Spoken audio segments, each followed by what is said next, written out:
चीजें रहती हैं maths, reasoning, GS and computer, ये चीजें होती हैं बस। ये आपके 15 क्वेश्चन 15 मार्क्स, ये आपके 25 क्वेश्चन 25 मार्क्स, ये आपके 50 क्वेश्चन 50 मार्क्स, और computer 10 question 10 marks. 100 question 100 marks का होता है।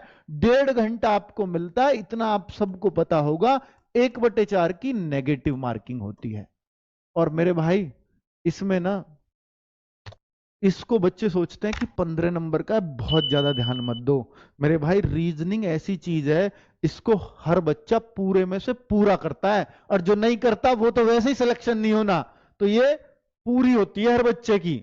1-2 क्वेश्चन किसी का गलती से गलत होता है, वरना 24-25 24-25 यही स्कोर मिलेंगे आपको। कंप्यूटर जब से शिवम सर ने पढ़ाना शुरू करा है ना, तो इसमें बच्चे भी 9-10 9-10 8 भी कम माने जाते हैं। 8 से 10 के बीच बहुत आसानी से नंबर आ जाते हैं। एमएस एक्सेल और वर्ड आपने बहुत बढ़िया से कर लिया तो 8-10 नंबर आपके कहीं नहीं गए। दो ही चीजें जो बहुत अच्छे से आपको करनी है, और वो शिवम सर को बहुत अच्छे से आती हैं। अब उनको पता है कि कैसे बच्चों के 8-10 नंबर लवाने। तो ये भी, तो ये दोनों चीजें मेरिट पर। अब आपका सर इसमें कोई 5 कर आया तो बेटा वो तो गया गड्ढे में, फिर नहीं होना सिलेक्शन। मैंने इसमें 8 से 10 बोला तो वही स्कोर अच्छा है, मैंने इसमें 23 से 25 बोला तो वही स्कोर अच्छा है।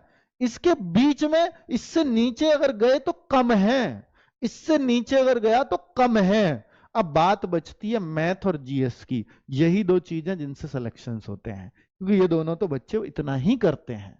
अब बात भाई, अब आप कहो कि सर मैं एक न्यू हूं, फ्रेशर हूं, तो मेरे भाई सबसे पहले इसको करके फेंक दो, फिर इसको करके फेंक दो। अगर आप फ्रेशर हो, बहुत आसानी से हो जाती हैं चीजें। और अगर आप साइंस मैथ साइंस के स्टूडेंट हो ना, तो इसको साथ साथ लेकर के चलो, सबसे आसान चीज आपको फिर ये लगने वाली है।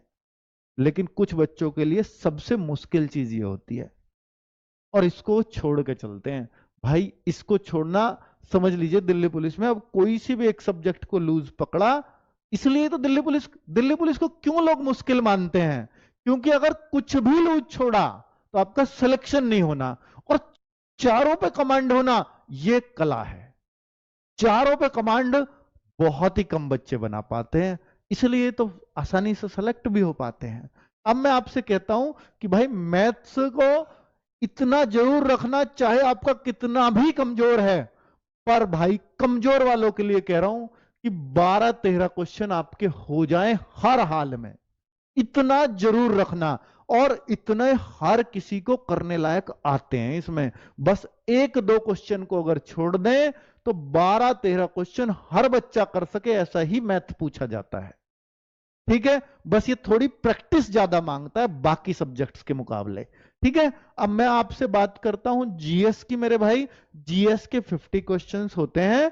50 क्वेश्चंस में से आप ये कहो कि सर मैं 40 कर आऊंगा, भाई एसएससी की जीएस है, इतनी आसानी से नहीं होती।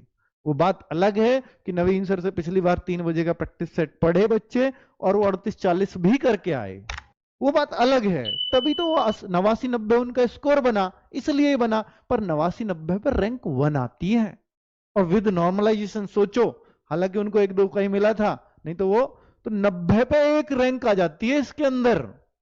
तो फिर बच्चे के नंबर कहां कम हो रहे हैं, बाकी जगह तो हो ही नहीं रहे, तो इसमें ही तो हो रहे हैं। जब रैंक 1 वाला भी 40 क्वेश्चन ही कर पाता है मैक्सिमम, तो फिर वो तो विरला ही होता है ना। रैंक 1 तो भैया किसी की एक की आ सकती है 33 लाख में से। तो फिर इसमें एक अच्छा स्कोर क्या माना जाता है, ये माना जाता है कि 30 क्वेश्चन एक अच्छा स्कोर दिल्ली पुलिस के अंदर जीएस में एक अच्छा स्कोर माना जाता है। ठीक है, तो इस तरह की आप अपनी तैयारी रखें। जीएस के लिए अगर आप नए हैं तो मैं आपको सलाह दूंगा कि मेरे भाई पहले आप पॉलिटी, हिस्ट्री, ज्योग्राफी, चाहे तो किसी टीचर की मदद से या कोई अच्छी बुक, इनसे एक बार पढ़ लें। बुक हो सकता है आपका इंटरेस्ट पैदा ना कर पाए, लेकिन टीचर आपको इंटरेस्ट पैदा कर देगा आपके सब्जेक्ट में।